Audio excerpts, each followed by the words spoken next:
Le temps que les joueurs qui soient partis en Coupe d'Asie, en Coupe d'Afrique reviennent, retrouvent du temps de jeu, retrouvent des sensations. On était déjà en mars et on n'avait pas pu rentabiliser le départ des joueurs du mercato hivernal. Voici peut-être une première possibilité pour Samoise. Le ballon croisé et l'ouverture du score de Mathis Samoise sur la première occasion de cette deuxième période. Je vous le demandais, messieurs. Une deuxième période qui commence sur les chapeaux de roue. Merci, monsieur Samoise. La rencontre peut être lancée avec un excellent travail côté droit de la Gantoise. Et Zion Suzuki qui est peut-être pas exempt de tout reproche, mais là, il s'est fait fusiller. Bah oui, monsieur Van Azebroek, le voici votre premier cadeau de la soirée. Avec un travail côté droit de Fernandez Pardo sur le coup de rein. Il arrive à prendre quelques mètres. Il trouve en retrait Samoise, le crochet extérieur. Et puis il vient fusiller Suzuki qui est surpris de ce... Il a un nom de famille composé. Il est à l'attaque de la Gantoise. Mais si vous souhaitez donner votre avis, c'est sur l'application de la Pro League que cela pourrait être fait. Oh, attention Suzuki qui offre un but à celui dont je venais de vous parler. Mathias Fernandez Pardo. À l'assist sur le but de Samoise. Un but annulé juste après. Il y a de la justice pour Mathias Fernandez Pardo. Son 8e but de la saison. Un but, un assist pour la jeune pépite gantoise. Qui profite d'une grosse erreur de Zion Suzuki sur son pied gauche. Ouais, il n'avait peut-être pas... Rob Schoofs, encore avec un ballon parfaitement déposé par Leon Lauberbach. Superbe but. Il travaille cette frappe tranquille, mais on laisse jouer, on est trop attentistes. Spectateur du jeu offensif proposé par Malines dans ce premier quart d'heure.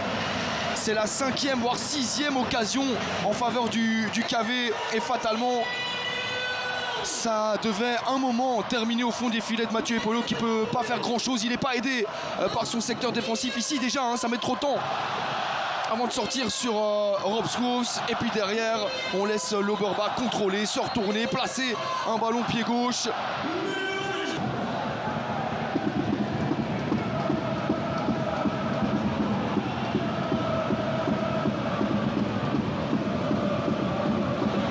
Et encore Lauberbach. Et bien voilà, c'est son soir peut-être et c'est un désastre annoncé peut-être pour le Standard de Liège qui encaisse un deuxième but dans la foulée. Dramatique ce début de match de la part du Standard de Liège qui avait eu l'une ou l'autre séquence de possession sans rien montrer de dangereux offensivement. Mais derrière on plie trop facilement en défense. Et le doublé pour Leon Lauberbach. On parlait de ses soucis d'efficacité à la finition. Et bien là, il profite. Avec Kanga qui tarde un petit peu. En même temps, il n'y avait pas énormément d'options. Finalement, il s'en sort plutôt bien. L'attaquant du Standard, Kawabe, qui prend le temps pour donner un excellent ballon. Superbe passe décisive. On parlait des statistiques personnelles de Kawabe. Et grand moment aussi pour ce joueur-là. Et ouais, là, c'est compliqué de prendre les débats de cette rencontre. Benjida qui... c'est Lawrence, pardon, qui débloque son compteur-but en professionnel, s'il vous plaît, à peine monté au jeu. Eh bien, on peut parler de changement gagnant pour Ivan Leko, bien sûr. On a pris le temps ici. Et c'est au tour de la défense de Malines de faire preuve de laxisme avec... Henry Lawrence qui débarque là au deuxième poteau, complètement oublié par Bolingoli. Et donc nouvelle passe décisive en faveur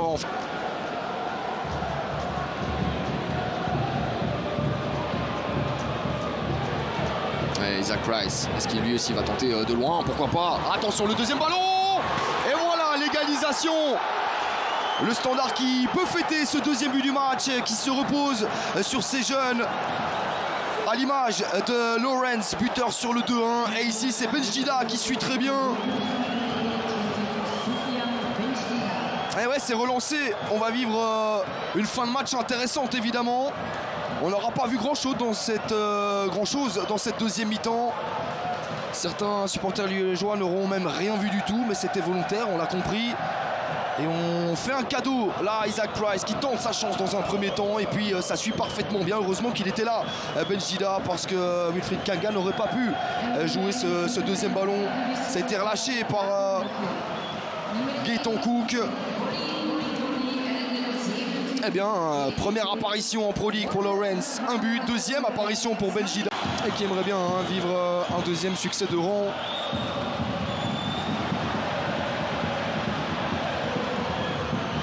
Kobot et la finition pour Lyon Lauberbach. Incroyable scénario, incroyable rencontre pour l'avant-centre allemand, auteur d'un triplé ce soir. Lui qui avait toutes les difficultés du monde à faire la différence en zone de finition, eh bien le voilà triple buteur. Et probablement l'auteur de la victoire, le héros de la victoire qui se dessine très clairement en faveur des troupes de Bezlikazi. Il n'avait marqué que 2 buts cette saison. Le voici maintenant à 5 réalisations. Ah, de quoi là par contre partir en vacances sereinement, clairement pour lui. Stetter, Jordan Boss, ballon chez Griffinho. Le talent du jeune espoir américain, l'excellent centre, c'est une mauvaise reprise de la part de Robens et le ballon n'a pas franchi la ligne. Et surtout je pense que si le ballon a bel et bien franchi la ligne, il est validé en tout cas. Ce goal un peu gag, difficile à voir d'ici et Maxence Prévost n'est pas convaincu, mais d'un autre côté il y a aussi des capteurs, on le sait. Je pense que cette mi-temps, cette petite pause va faire du bien aux joueurs de l'OHL. Le corner botté vers le deuxième poteau. Que c'est beau, cette tête est splendide, cette tête est pure. Deuxième goal, c'est la situation absolument idéale. C'est le défenseur turc Ravil Tagir qui vient planter cette tête. Il a sauté plus haut que tout le monde, il a sauté tout court alors que tout le monde regardait ce ballon. Alors que Akimoto continue à aller chercher des noms. Et très largement très pauvre pour l'équipe de l'OHL, mais un but pourrait tout changer. Naturellement, Moenta avec Torstensson, la reprise, mais décidément, c'est le poteau et Torstensson derrière. Il en aura fallu des occasions pour les Louvanistes pour battre Koen van Langendonk. Ça avait déjà chauffé sur phase arrêtée avec Maziz il y a 3 minutes de cela. Un nouveau poteau et finalement l'international islandais qui vient planter son 7e but cette saison. Ouf de soulagement. Et je vous le disais, un but tôt, c'est le cas, on ne joue pas depuis 10 minutes dans cette deuxième période. Ça peut changer la donne. Au travail de Moenta qui délivre à Torstensson. Derrière, c'est pas de chance pour Badouzi qui trouve le poteau gauche.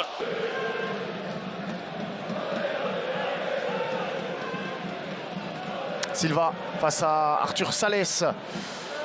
Arthur Salès qui avait regagné sa place de titulaire. Justement, le centre maintenant, peut-être avec un tir de Diego Rossa. Il est bien placé, Rossa, c'est dedans. 0-1. Lomel entame parfaitement ce match. À peine 3 minutes de jouer. Et Lomel égalise.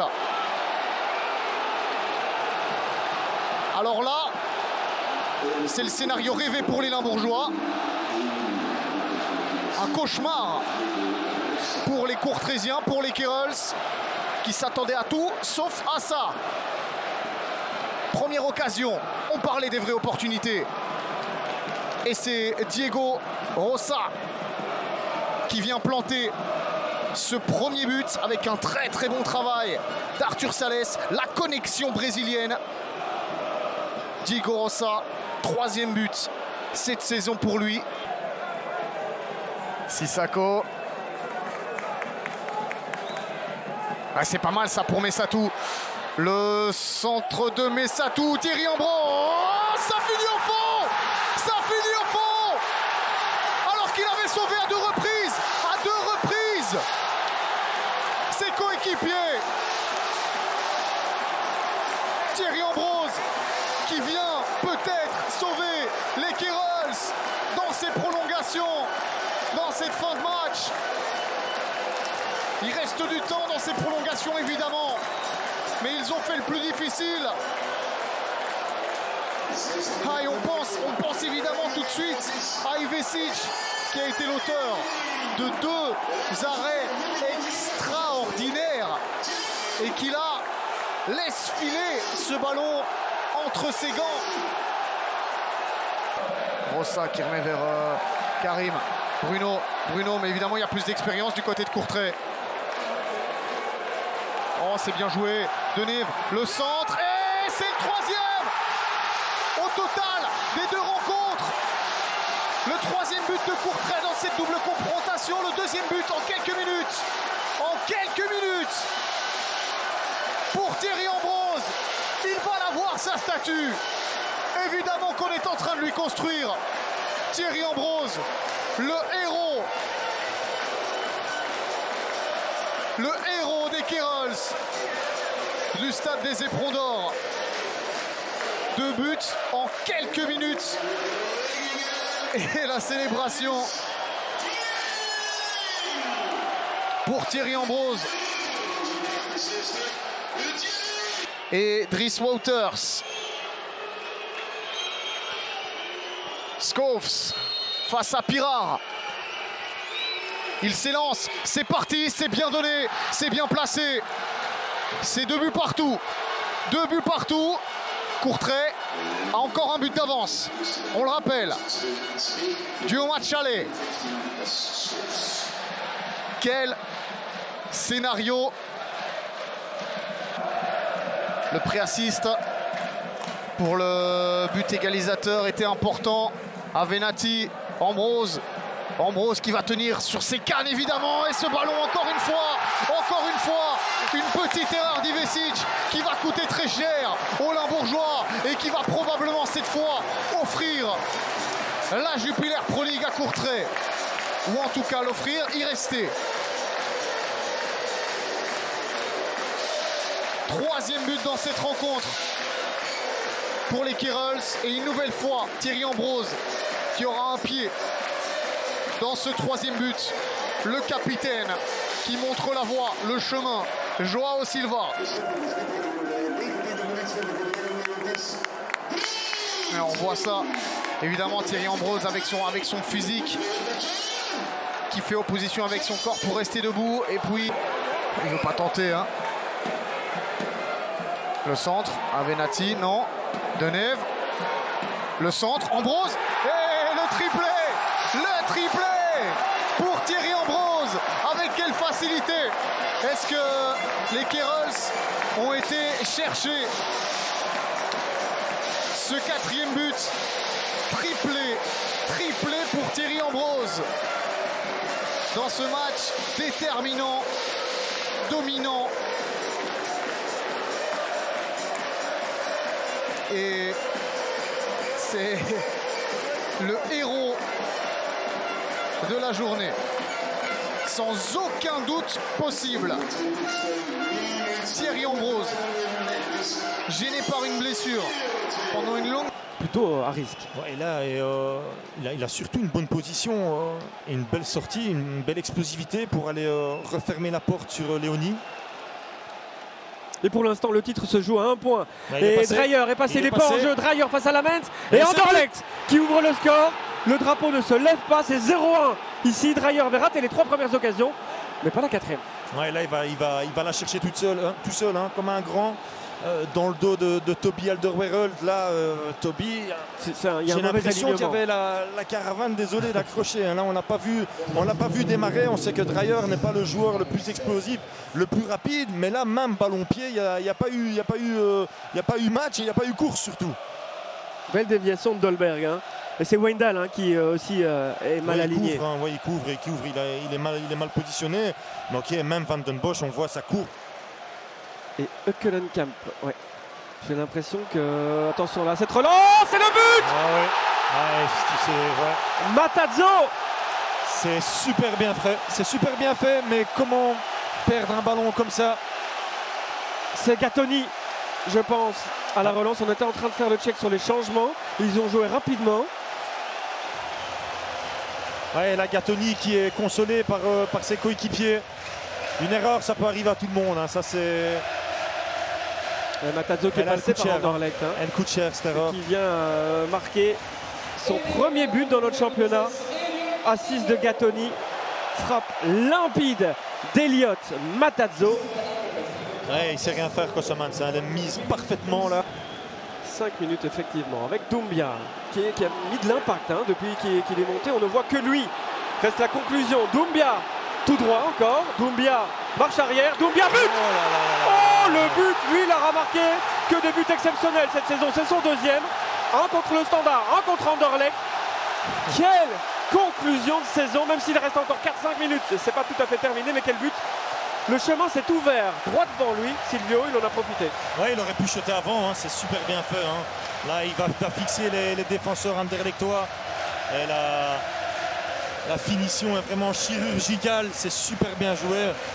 Est-ce qu'il le mérite, cette victoire, cette équipe de l'Antwerp? Sur la deuxième mi-temps. Sur la deuxième mi-temps, je suis désolé, oui. Sur la prise de décision de Dreyer, je suis désolé. Mais il mérite rien de mieux. Il mérite rien de mieux. Toby, à mon avis, qui va se faire décaler le ballon.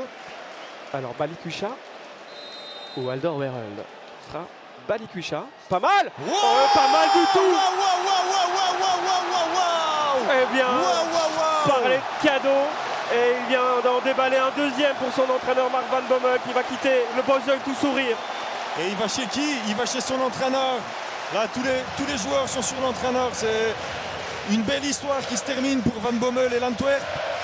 Un Michel-Ange qui passe, c'est pas question de silence. Le bruit assourdissant ici du Bosuil qui fête quand même la fin de saison à la 6e place, certes, mais avec une dernière page écrite par ces joueurs qui ont tout donné pour saluer la sortie de leur entraîneur qui aura amené le doublé il y a un an. Bravo à Michel.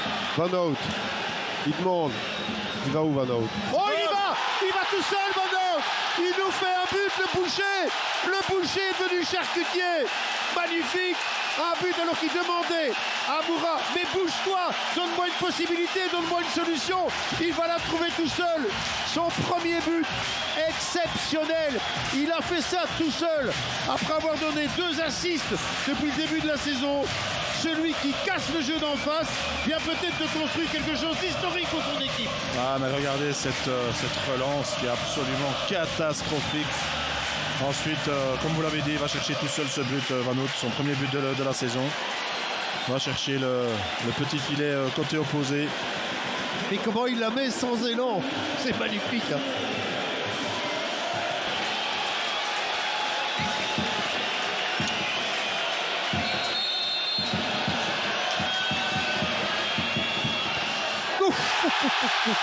Là aussi, il s'en est fallu de peu.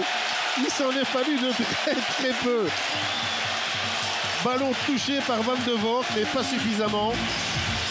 C'est toujours 2-0. Moi je suis désolé, mais je vais voir un petit peu ce qui se passe du côté de Bruges, Philippe. Parce qu'il y a trop de signes annonciateurs. Tout autant qu'on puisse avoir du réseau ici, évidemment.